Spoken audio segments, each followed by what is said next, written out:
Hello friends, welcome to my channel English wise learning. I am Pratibha. अपने इस channel पर मैं आपको इंग्लिश की कुछ बहुत ही useful phrases, phrasal verbs, idioms, proverb जैसे कुछ और भी इम्पोर्टेंट चीजों के बारे में बताऊंगी, जिसका यूज करके आप अपने इंग्लिश को और भी इम्प्रेसिव बना सकते हैं। तो चलिए वीडियो स्टार्ट करते हैं। आज हम पढ़ेंगे the early bird gets the worm के बारे में।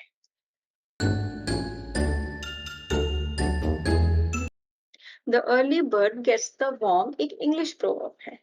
देखिए, जब बात प्रोवर्ब की आती है तो मैंने आपको पहले भी बताया है कि हर प्रोवर्ब हमें कुछ ना कुछ सिखाने की कोशिश करता है। इसका मतलब हर प्रोवर्ब हमारे लाइफ के लिए कुछ लेसन्स होते हैं, हमारे लाइफ से जुड़े हुए कुछ लेसन्स हमें सिखाने की कोशिश करता है। जैसे कि ये प्रोवर्ब है, the early bird gets the worm. इसमें इसका मतलब ये होता है कि जो बर्ड जैसे पहले उठती है और पहले अपना खाना खोजने जाती है, तो उसे अच्छा खाना मिलता है, उसे सफिशिएंट खाना मिल जाता है। जो बर्ड्स बाद में आते हैं, उन्हें या तो फिर अच्छा खाना नहीं मिलता या फिर कई बार उन्हें कोई खाना ही नहीं मिलता है। तो सेम ये चीज़ हमारे लाइफ के लिए भी है, हमारे लाइफ से जुड़ी हुई चीज़ें हैं कि जैसे आपको कुछ हासिल करना है, आपको कुछ काम करना है, तो आप जितना जल्दी उस काम को ना एग्ज़ीक्यूट कर लेंगे, जितना जल्दी उस काम में लग जाएँगे, आपकी सफलता के चांसेस भी उतने ज़्यादा अच्छे हो जाते हैं। जैसे कि मान लीजिए आपके मन में कोई बिज़नेस प्लान है और एकदम नया है वो बिज़नेस प्लान, लेकिन अगर आप उसके बारे में सिर्फ़ प्लान करते रहेंगे, सोचते रहेंगे, उस काम को एग्ज़ीक्यूट नहीं करेंगे और एट द सेम टाइम कोई और इंसान है जिसके मन में वो प्लान आ गया है, पर उसने उस काम को एग्ज़ीक्यूट कर लिया है, उस काम पे उसने वर्क करना स्टार्ट कर दिया है, तो वो आपसे पहले सफल हो जाएगा और वो ज़्यादा सफल हो जाएगा। तो यहाँ पर यही कहने का मतलब होता है इस प्रोवर्ब का कि आप जितनी जल्दी किसी काम में जुटेंगे, जितनी जल्दी किसी काम को करना स्टार्ट करेंगे, आप सफल भी उतने ही जल्दी हो पाएँगे। तो इस इंग्लिश प्रोवर्ब का मतलब आपने समझा? वैसे हमारे हिंदी लैंग्वेज में भी एक ऐसा ही प्रोवर्ब है, आप लोगों ने शायद सुना होगा।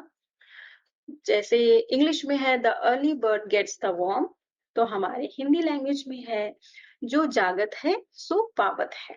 मतलब जो जगता है, जो मेहनत करता है, उसे ही सफलता मिलती है। जो सोया रहता है, पड़े रहता है, उसे थोड़ी ना कुछ मिलता है लाइफ में। तो चलिए हम इस प्रोवर्ब का थोड़ा डिटेल में इसकी मीनिंग को देखेंगे। इट मीन्स बीइंग फर्स्ट और earliest is an advantage. This refers to one's capacity to get to work quickly and ensure that no one else get to the warm or prize before you do. If you are not the early bird, someone else is going to be, and you will be left without any food. चलिए हम हिंदी में इसकी परिभाषा को देखते हैं। इसका मतलब होता है कि जो सबसे पहले आता है, उसे सबसे अच्छी चीज़ मिलती है, या फिर जो सबसे पहले आता है, उसके जीतने का चांस सबसे ज़्यादा होता है। तो आप लोगों ने इस इंग्लिश प्रोवर्ब का हिंदी और इंग्लिश दोनों में इसकी मीनिंग को देख लिया। अब हम देखेंगे सेंटेंस में इसे कैसे यूज़ करना है। इसके लिए हम इसके कुछ एग्ज़ाम्पल्स को देखते हैं। इसका फर्स्ट एग्ज़ाम्पल है, let's arrive early to get best seats. The early bird gets the worm. सबसे अच्छी सीट के लिए चलो जल्दी पहुंच जाते हैं. The early bird gets the worm. चलिए हम इसका एक और एग्जाम्पल देखते हैं. I was first in the queue, so I got the tickets.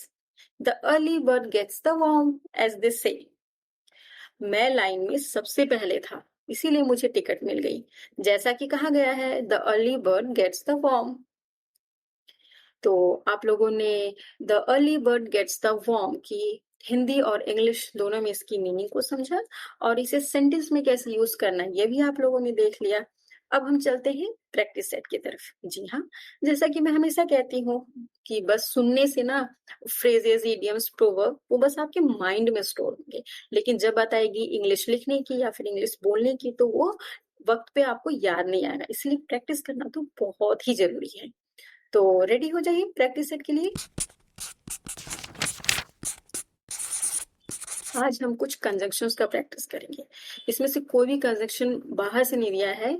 जो भी कंजंक्शंस के एग्जांपल्स मैं आपको यहाँ पे सेंटेंस में दे रही हूँ, वो सारे मेरे चैनल पे अवेलेबल हैं। इसके पहले मैंने इस चैनल पे इस कंजंक्शंस के बारे में पढ़ाया हुआ है।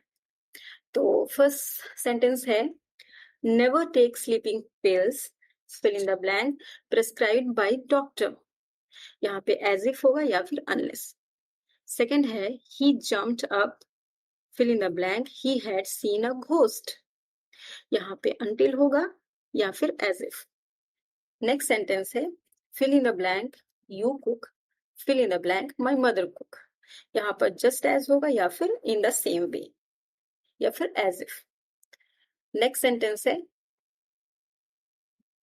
fill in the blank, you pay your fee by tomorrow, you will not be allowed to attend camp।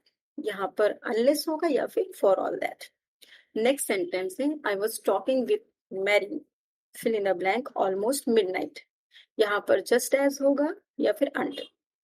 Next sentence है, I called him, fill in the blank, he did not come. यहाँ पे for all that होगा या फिर लेस्ट should. तो आप लोगों ने प्रैक्टिस सेट के थ्रू कंजक्शंस का प्रैक्टिस कर लिया और the early bird gets the worm के बारे में आप लोगों ने पढ़ा, उसकी मीनिंग को समझा, उसे सेंटेंस में कैसे यूज करना ये भी देख लिया। तो इंग्लिश बोलते समय इस प्रोवर्ब का जरूर यूज कीजिए और अपनी इंग्लिश को और भी इम्प्रेसिव बनाइए। Thank you for watching. Please like, subscribe and hit the bell icon. Thank you.